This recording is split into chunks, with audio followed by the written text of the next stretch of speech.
Most parents are going about parenting all the wrong way. And the problem is, even if we get compliance, even if we get our kids to do what we want them to, as soon as we're not there, man, they will go off to other things. And they often end up, this is good parents, good kids, good families.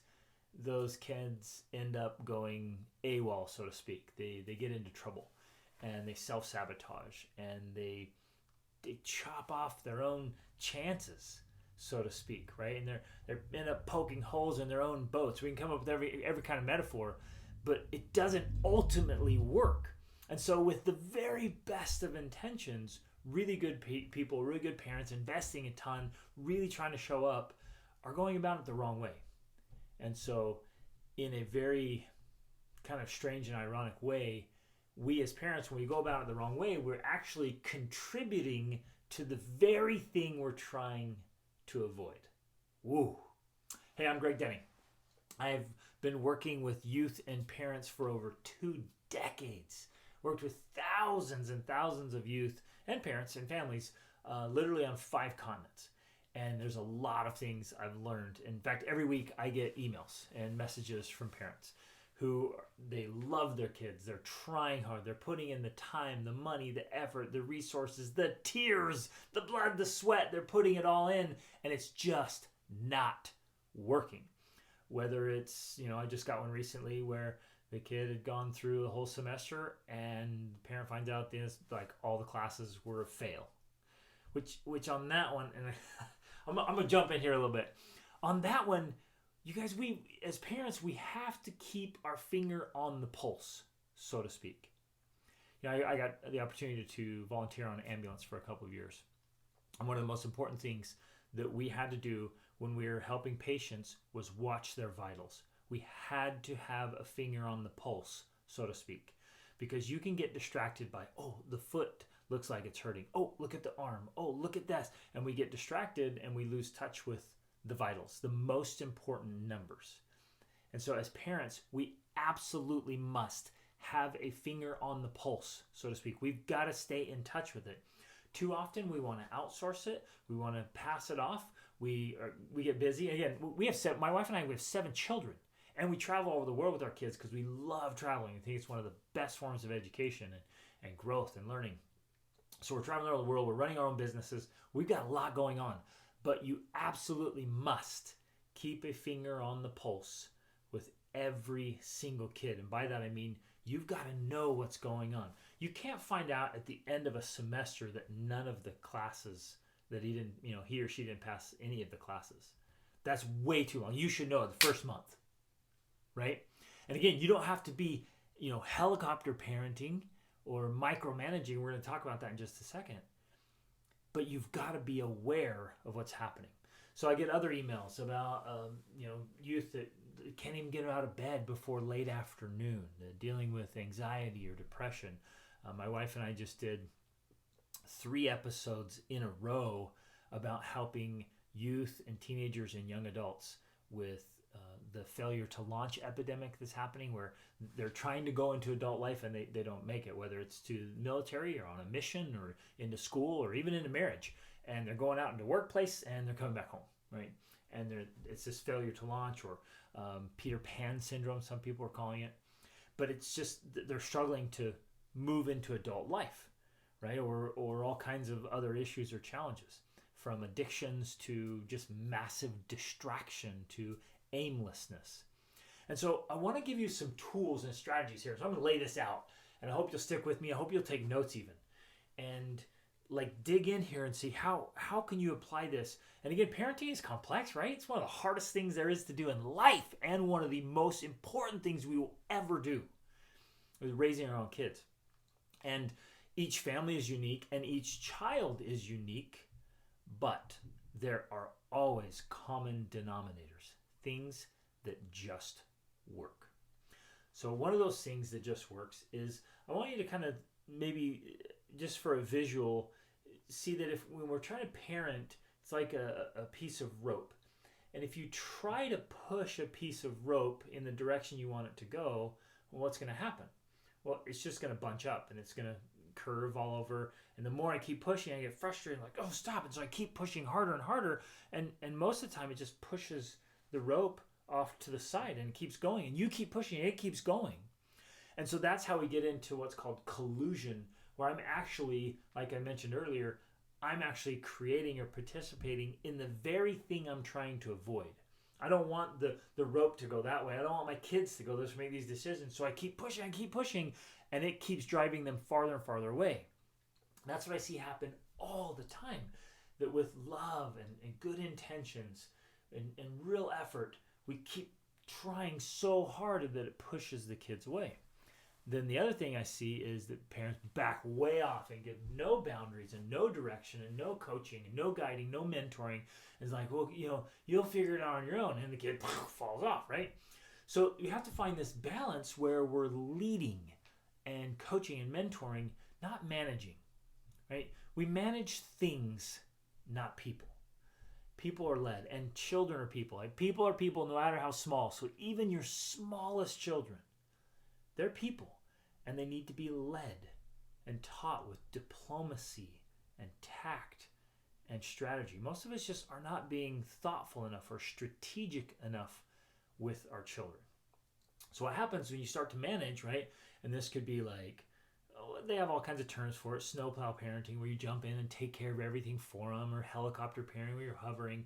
But anytime you're managing, like from over the shoulder, or by the arm, or sometimes by the neck, right? When you're managing that tightly, people who are heavily managed, they never learn to self-regulate. They never learn to self-govern. They never learn to self-control, self-discipline, self-master, and self-lead. And so you actually end up conditioning them and training them to not lead their own lives. And when they don't self-lead, they never develop self-esteem or self-confidence. Plus, they end up being really resentful for micromanaging parenting, and they'll often self-sabotage as a reaction to the micromanaging. It's subtle, but it is significant. When we lead into this no escape accountability, it often creates the rebellion and the self-sabotage we're trying to avoid. Now, understandably, there definitely can be a time and place for some very strict accountability, right, and some high boundaries. But often we wait too long to set up standards and barriers and boundaries, right? And so instead of being really strict and controlling, a controlling parent creates a child that is fighting and rebelling the whole time, or waiting, they just kind of, or they'll either fight back or they'll just check out. Like, you'll break their spirit and they'll be done. They'll just check out. And as soon as you're not around, man, they will be off to do whatever, and usually not things that are going to help them on their life path. So instead of being really controlling, you help them choose standards and boundaries and goals and objectives. Remember, the goal isn't, well, let me put it like this way. The goal isn't the grade, it's the growth. We're not trying to get our youth to go through the books and the classes. We're trying to get the books and the classes to go through them. Again, subtle but significant. But if you're pushing and trying to get the grade, or trying to get them to go through the book or have the experience, push, they don't get it.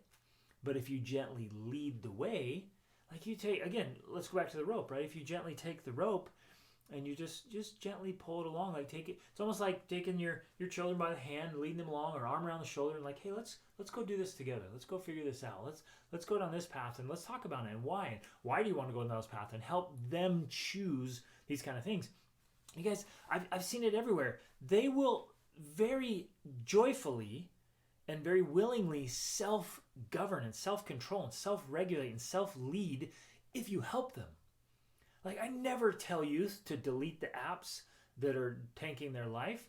I just ask them where they want to go and what they want to achieve, and if what they're doing is helping them get there. And invariably they're like, no, I'm just wasting my time. Yeah, I like it, it's fun, but no, it's not helping me. I'm like, what should you do about it? If you really want to become, who you want to become and do what you want to do. What do you need to do about that? Like, I shouldn't be on that app. Okay. Well, what are you going to do to help yourself not get on that app? Because those things are addictive, right? They're like, you know what? I should just delete it. I'm like, okay, do you want to do that right now? Like, yeah, because I want to be my best self. So boom, they delete it, right? I don't have to tell them, hey, you need to really get rid of that thing. Just get off your phone. Do that. I don't have to do that. And I'm not pushing. I'm going to lead them there and make them make those decisions. Now, if they've gone into an addiction, or if they're way off course, they've lost, they're in a bad mental, emotional state, or they're not healthy, then sometimes we have to step in and help and do it tactfully, help them understand, let them know, like, opt into it, right? And you got to do those things. Again, parenting is really complex, but there's some tools and strategies here. Another thing I see a lot is the experiences that could be totally transformational. The ones that could literally be life-changing are often the ones the parents withhold. They're like, I'm not gonna reward their bad behavior with that. I'm not gonna send them on this trip they really need. I'm not gonna put them in this experience that would be so good for them. I'm not gonna reward their behavior. I'm like, no, don't. That's the very thing they need. Parents, never make it hard for your kids to be involved in great things. And definitely never make it a punishment to be doing things that are good for them. Right? If you're like, oh yeah, I'm gonna make you read books because you're acting like that, and like, whoa, they begin associating learning or doing good things, working, whatever, with a negative consequence. And that subtle association, subconscious, like, that's bad. I don't want to be around that. That's terrible. That's a consequence. Terrible. Every time I got in trouble, I'd do these things. Never do that. And if there's life-changing experiences, get them in it. Right? I have a class that I've been doing for years with youth, and because I have 4 teenagers myself, I have 3 little ones. As long as I have teens, I'm going to keep doing this class I do for teens. It's so transformational. We read great books and discuss them, meet every week. And that's one of these things, like, kids need to be involved in this, and we need to be taking all the chances we can. Parenting is all about giving our kids as many opportunities as we possibly can to learn, to grow, to experience, to expand their minds, to achieve new things, to develop their skills and talents and abilities and mindset. We're constantly taking chances. Let's try this. Okay, let's try this. And sometimes it works, sometimes it didn't. You're like, okay, well, there goes a couple $1,000. Right? All right, we tried that, it didn't work. Tried this class, tried this teacher, tried this things, tried this experience. And you're going along. And some of them are okay, some of them don't work at all, and some of them explode. And you're like, bam, I found the thing. But you never get that significant burst of growth if you're not willing to try a lot of things. Take those chances, so to speak, of getting them in the right experiences, around the right kind of youth, around the right kind of mentors and tutors and coaches and leaders. We've got to help our kids expand and grow and achieve. Whoa, it matters so much. And I want you to think about this. Think about if you stay on the course you're on. What will be the end result? You might, if you're very controlling or managing or keep pushing, you might eventually push that rope, across the table. But it is going to be a wiggled mess by the time you get it over there. So you might get compliance for a while. You might force the behavior. You might break the spirit, or you might get them in there, but are they going to resent you? See, I have the opportunity to coach adults every day. And in fact, I have a MASTERCLASS. We have a marriage course, we have a parenting course, we have a MASTERCLASS for men that I lead. And inside of all of those, we have whole modules on parenting. The best tools and strategies we've learned in voraciously studying for over 2 decades, working with thousands of families, put all the best stuff in there. And we make those things available, and I see it all the time. So I'm working with adults, and constantly, probably weekly, I'm still working with great adults who are struggling with things their parents did when they were kids or youth, especially 30 years later. I mean, that's crazy. So the ultimate goal is to have an amazing relationship with your children for the rest of your lives, and to lead them so that they're making the choices, they're becoming self-leaders, and they're doing the things that are good for them so they can have great mental health and emotional health, and great physical health and social well-being and financial well-being and spiritual well-being. There's this holistic approach, whole life, to where they become amazing adults, which is ultimately what we want for them. So my invitation today is just step back and kind of look at what you're attempting and what you're trying. And if you're going in with the best intentions, but you might be going about it the wrong way. And if you have questions, throw them in here. Reach out to us. You can connect with us on Instagram. It's greg.denning, or Facebook, social media. I mean, wherever. You can go to our website is extraordinaryfamilylife.com or gregdenning.com. And I'll put some links down below. Grab the tools, grab the resources. I mean, parenting is challenging, it's tough. Don't go out by yourself, and don't try to make all the mistakes by yourself. Life is way too short to make all the mistakes alone, right?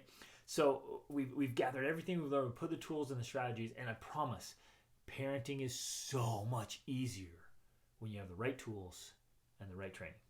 So let's work together. Let's make this happen. Let's raise wonderful kids who become absolutely amazing adults. Reach upward.